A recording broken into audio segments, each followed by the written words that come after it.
And damage. Yung nanalo sa Miss Q&A ng It's Showtime, kilala niyo siya, di ba? So yun yung nai-issue sa kanya nang dumalaw siya dito sa Dubai, sa UAE, na nai-issue siya na nahuli daw sila or nakat sila ng 3 letra sa Dubai Mall. Pero nilinawan niya sa kanyang vlog na hindi naman yung totoo. At marami lang mga nagpapakalat ng mga wrong information about the incidents kasi nga nasita sila about the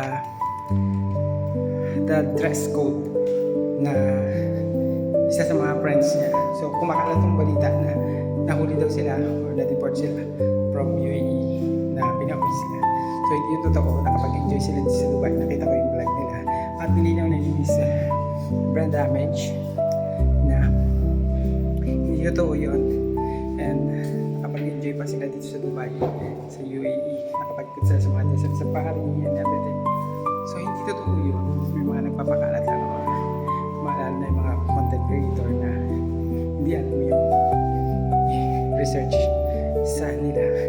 So nakita lang siguro nila na in-escortan si ang isip nila is nakuha na ng 3 letra sila brand damage. Kasi pinagkakaguluhan sila kasi medyo sikat na rin si brand damage, diba? So hindi na rin siya katulad ng mga ordinary na may nagpa-picture, so nakakuha sila ng attention. So kaya sinta sila. Yun, Charos.